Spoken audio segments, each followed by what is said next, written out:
الحمدللہ والصلاة والسلام علی رسول اللہ اما بعد۔ سورہ یوسف آیت نمبر 105۔ بسم اللہ الرحمن الرحیم۔ وَكَأَيٍّ اور کتنی ہی بن آیت نشانیاں ہیں، فی السماوات آسمانوں میں، والارض اور زمین میں، یمرون کہ وہ گزرتے ہیں، علیہا ان پر، وہم اس حال میں کہ وہ عنہا اس سے، معرضون اعراض کرنے والے ہوتے ہیں۔ جی یمرون اس کا مطلب ہوتا ہے گزرنا، مرار گزرنے کو کہتے ہیں۔ آگے معرضون اعراض کرنا، اعتراض کرنا، اس کا مطلب ہوتا ہے منہ موڑنا، اعراض کر لینا۔ اور آسمانوں اور زمین میں کتنی ہی نشانیاں ہیں جن پر سے گزرتے ہیں اور وہ ان سے بے دیان ہو جاتے ہیں۔ جی اس آیت کریمہ کا در حقیقت تعلق پیچھے والے رکوع والی جو آیات ہیں اس کے ساتھ منسلک ہے۔ وہ کیا ہے کہ آپ صلی اللہ علیہ وسلم جب آپ پر یہ جناب یوسف علیہ السلام والا قصہ اترا تو اس سے آپ کو یہ تھا کہ کفار مکہ سن کر بہت سے لوگ ایمان لائیں گے، تو جب آپ کی آرزو خواہش پوری نہ ہوئی تو اس پر آپ صلی اللہ علیہ وسلم پریشان ہوئے تھے۔ اس پر اس سے پچھلی ہی آیت میں، پچھلے رکوع والی آخری آیت نمبر 104، اس میں اللہ تعالیٰ نے کیا کہا تھا کہ آپ ان سے کوئی مزدوری نہیں مانگتے، تو اس لیے آپ کو پریشان ہونے کی ضرورت نہیں۔ قرآن کو یہ لوگ نہیں مانتے تو پھر کیا ہوا؟ یہ قرآن اسلام صرف انہی کے لیے نہیں بلکہ یہ تمام جہانوں کے لیے ہے۔ اور اس سے آگے پھر اللہ تعالیٰ نے اس بات کو بھی واضح کیا کہ صرف ایک نشانی نہیں ہے، یہ صرف ایک واقعہ نہیں ہے، بلکہ آسمانوں اور زمین میں ہزاروں ایسے واقعات ہیں کہ جن پر یہ گزرتے ہیں۔ تو یہاں یمرون علیہا کا مطلب صرف گزرنا نہیں ہے، بلکہ اس کا مطلب کیا، مراد کیا ہے کہ کتنی ہی بے شمار عجیب و غریب چیزیں ہیں جو روزانہ ان کی نگاہوں کے سامنے آتی ہیں، مگر یہ لوگ ان کی طرف توجہ نہیں کرتے۔ موٹی موٹی باتیں تو ایک طرف، اور کئی چیزیں ان کے آگے سے گزرتی ہے کہ اس پر ان کا ایمان نہیں ہوتا۔ مراد اس سے کیا ہے؟ آپ صلی اللہ علیہ وسلم کو تسلی دینا کہ آپ ان کے اس عمل کی وجہ سے پریشان نہ ہوں۔ آگے فرمایا وَمَا يُؤْمِنُ أَكْثَرُهُمْ بِاللَّهِ إِلَّا وَهُمْ مُشْرِكُونَ۔ وما اور نہیں، یؤمن ایمان لاتے، اکثرہم ان کے اکثر، باللہ اللہ پر، الا مگر، وہم اس حال میں کہ وہ، مشرکون شریک بنانے والے ہوتے ہیں، اور ان میں سے اکثر اللہ پر ایمان نہیں رکھتے مگر اس حال میں کہ وہ شریک بنانے والے ہوتے ہیں۔ مراد کیا ہے کہ اللہ تعالیٰ پر ایمان کے دعوے کے ساتھ شرک کرنے والوں کی پہلی مثال کفار قریش ہیں، جو آسمان و زمین کو پیدا کرنے والے، خود ان مشرکین کو پیدا کرنے والے اور ہر چیز کی مکمل ملکیت رکھنے والے اللہ تعالیٰ کو جانتے اور مانتے تھے۔ سورۃ الزخرف آیت نمبر 87 دیکھیں، وَلَئِن سَأَلْتَهُم مَّنْ خَلَقَهُمْ لَيَقُولُنَّ اللَّهُ، اور یقیناً واقعی اگر تو ان سے پوچھے کہ انہیں کس نے پیدا کیا، لَيَقُولُنَّ اللَّهُ، تو بلا شبہ وہ ضرور کہیں گے کہ اللہ تعالیٰ نے۔ اسی طرح سورہ لقمان آیت نمبر 25 دیکھیں، وَلَئِن سَأَلْتَهُم مَّنْ خَلَقَ السَّمَاوَاتِ وَالْأَرْضِ، اور اگر آپ ان سے سوال کریں کہ آسمانوں اور زمین کو کس نے پیدا کیا، لَيَقُولُنَّ اللَّهُ، تو ضرور وہ کہیں گے کہ اللہ تعالیٰ نے پیدا کیا۔ اس کے علاوہ ایسی اور آیات کئی موجود ہیں۔ سورہ مومنون آیت نمبر 84 سے 99 تک دیکھیں۔ اسی طرح سورہ یونس آیت نمبر 31 تا 35 بھی آپ دیکھیں۔ تو یہ لوگ، انہیں معلوم تھا کہ اللہ تعالیٰ ہی ہے سارا کچھ، لیکن پھر بھی جو ہے اپنے جو سفارشی ہیں اللہ کے قریب کرنے والے، تو اس طرح کی باتیں کر کے انہیں پکارنا شروع کر دیتے۔ جیسے سورہ یونس آیت نمبر 18 دیکھیں، وَيَعْبُدُونَ مِن دُونِ اللَّهِ مَا لَا يَضُرُّهُمْ وَلَا يَنفَعُهُمْ وَيَقُولُونَ هَؤُلَاءِ شُفَعَاؤُنَا عِندَ اللَّهِ۔ انہیں پتہ ہے کہ یہ لوگ نہ نفع دے سکتے ہیں نہ نقصان دے سکتے ہیں، کیوں ایسا کرتے ہیں کہ بس کہتے ہیں کہ یہ اللہ تعالیٰ کے ہاں ہماری سفارش کر دیں گے، اور یہ بات بہت زیادہ غیر مناسب ہے۔ یہاں سے ایک ہمارا جو اس وقت موجودہ دور چل رہا ہے اس حوالے سے بھی تھوڑا سا دیکھ لیں، ان پر بھی تھوڑی سی نگاہ ڈالیں کہ یہ افسوس صرف انہی لوگوں پر نہیں تھا جنہوں نے نبی کریم صلی اللہ علیہ وسلم کو براہ راست تنگ کیا، آپ سے دلیلیں مانگ کر جب آپ دلیل دیتے پھر بھی نہ مانتے. تو یہ اس وقت بھی تھا اور یہ چلتا چلتا آج بھی ایسا موجود ہے. اسلام والے، کلمہ پڑھنے والے، ان لوگوں کا یہ حال ہو گیا ہے. اکثر لوگ آپ دیکھیں کہیں گے جی ہم اللہ پر ایمان رکھتے ہیں، اللہ تعالیٰ کو مانتے ہیں، اس کی عبادت کرتے ہیں، لیکن ساتھ ساتھ وہ ظالم کیا کہتے ہیں کہ اللہ تعالیٰ خود اتر پڑا تھا محمد صلی اللہ علیہ وسلم کی شکل میں. اس طرح کی باتیں بھی کرتے ہیں. اور کچھ اتنے خناس قسم کے لوگ ہیں کہ اپنے پیروں کی شکلیں دیکھ کر کیا کہتے ہیں کہ یہ تو نعوذ باللہ ثم نعوذ باللہ نبی کریم صلی اللہ علیہ وسلم اس کی شکل میں آ گئے ہیں. تو یہ آج بھی ایسا موجود ہے. یعنی اس طرح کے ظالم لوگ نہ صرف یہ کہ مکہ کے اندر آپ صلی اللہ علیہ وسلم کے دور میں موجود تھے، بلکہ آج بھی ایسے، بلکہ ان سے بھی بدترین قسم کے لوگ آج بھی موجود ہیں.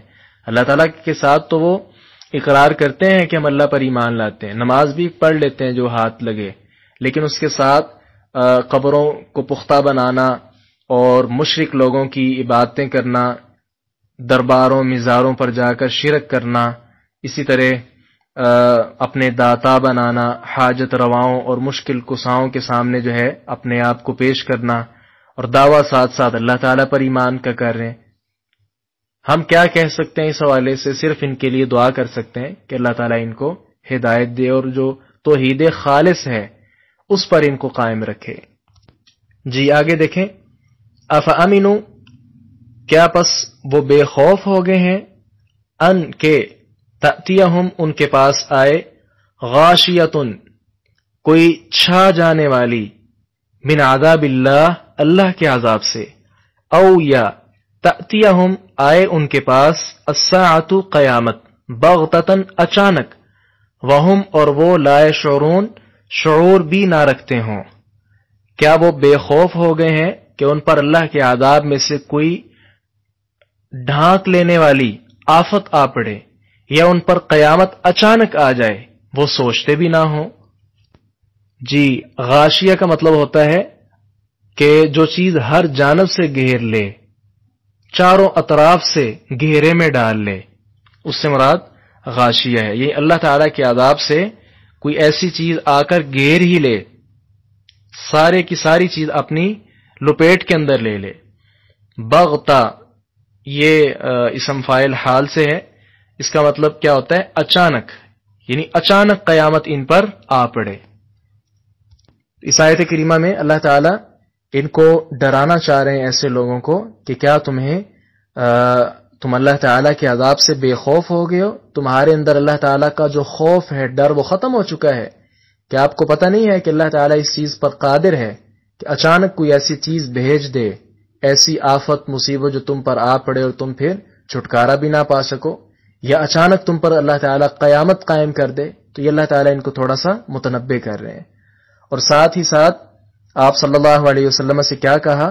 قل کہہ دیجئے، ہذہ یہ، سبیلی میرا راستہ ہے، ادعو میں بلاتا ہوں، اللہ اللہ تعالیٰ کی طرف، علی بصیرۃ بصیرت پر، انا میں، ومن اور جس نے بھی، اتبعنی میری پیروی کی، وسبحان اللہ اور اللہ تعالی پاک ہے، وما اور نہیں ہوں، انا میں، من المشرکین مشرکوں میں سے. کہہ دیجئے یہی میرا راستہ ہے، میں اللہ کی طرف بلاتا ہوں پوری بصیرت پر، میں اور وہ بھی جنہوں نے میری پیروی کی ہے، اور اللہ تعالی پاک ہے اور میں شریک بنانے والوں میں سے نہیں ہوں. اس آیت کریمہ سے معلوم ہوتا ہے کہ آپ صلی اللہ علیہ وسلم اور آپ کی پیروی کرنے والے صحابہ کرام کا راستہ کیا ہے کہ وہ صرف اور صرف اللہ تعالی پر ہی ایمان رکھتے ہیں، اور اس ایمان کا پھر تقاضا یہ ہے کہ عبادت بھی صرف اس کی جائے. لہذا یہ ساری کی ساری آپ کی جو جماعت ہے صحابہ والی، آپ صلی اللہ علیہ وسلم کے ساتھ مل کر صرف اللہ تعالیٰ کی ہی عبادت کیا کرتے تھے. ہمارے جیسے نہیں کہ اللہ پر بھی ایمان رکھ لیا، رسول کو بھی نبی مان لیا، اور اس کے ساتھ ساتھ کسی امام کو اپنا پیر تسلیم کر لیا اور اس کی تقلید میں ہی ساری زندگی گزار دی. تو یہ چیز آیت کے خلاف ہے. علی بصیرۃ، اس کا مطلب کیا ہوتا ہے؟ بصارہ آنکھوں کے دیکھنے کو کہتے ہیں، اور بصیرت جو ہے دل سے اچھی طرح سمجھنا، اس کو کہتے ہیں۔ مراد کیا ہے؟ میرے پیروکار خوب سوچ سمجھ کر اللہ تعالی کے راستے پر قائم ہے، یعنی صرف دیکھے سنے ہی نہیں۔ بصارت کا مطلب دیکھنا، بصیرت کا مطلب دیکھ کر دل کے ساتھ اس کو اچھے طریقے کے ساتھ سمجھنا۔ تو میں اور میرے صحابہ کرام ہم پوری بصیرت پر، یعنی پورے دل کے ارادے کے ساتھ اور دل کے اطمینان کے ساتھ ہم اللہ تعالی کو پکارتے ہیں۔ جی آگے فرمایا وما ارسلنا، وما اور نہیں، ارسلنا ہم نے بھیجے، من قبلک آپ سے پہلے، الا مگر، رجالن کچھ مرد، نوحی ہم وحی کرتے تھے، الیہم ان کی طرف، من اہل القری بستی والوں میں سے، افلم تو کیا نہیں، یسیرو وہ چلے پھرے، فی الارض زمین میں، فینظروا تو وہ دیکھتے، کیفا کیسا، کانا ہوا، عاقبت انجام، الذین ان لوگوں کا، من قبلہم جو ان سے پہلے تھے، وَلَدَارُ الْآخِرَةِ اور یقیناً آخرت کا گھر، خیرٌ بہترین ہے، للذین ان لوگوں کے لیے، اتقوا جنہوں نے تقوی اختیار کیا، افلا تو کیا نہیں، تعقلون تم سمجھتے۔ اور ہم نے تجھ سے پہلے نہیں بھیجے مگر کچھ مرد، جن کی طرف ہم ان بستیوں والوں میں سے وحی کیا کرتے تھے، تو کیا وہ زمین میں چلے پھرے نہیں کہ دیکھتے ان لوگوں کا انجام کیسا ہوا جو ان سے پہلے تھے، اور یقیناً آخرت کا گھر ان لوگوں کے لیے بہترین ہے جو متقی بنے، تو کیا تم سمجھتے نہیں ہو؟ جی وما ارسلنا من قبلک، تو اس میں ان لوگوں کا رد ہے جو آپ صلی اللہ علیہ وسلم کو انسان ہونے کی وجہ سے نبی ماننے کے لیے تیار نہیں تھے۔ ان کا کہنا کیا تھا کہ ہم پر فرشتے کیوں نہیں اتر آئے، یہ رسول تو کھاتا پیتا بھی ہے، بازاروں میں چلتا ہے، تو اسی کو ہی کیوں بنا دیا؟ تو اللہ تعالیٰ نے فرمایا کہ ہم نے آپ سے پہلے تمام رسول مرد ہی بھیجے ہیں۔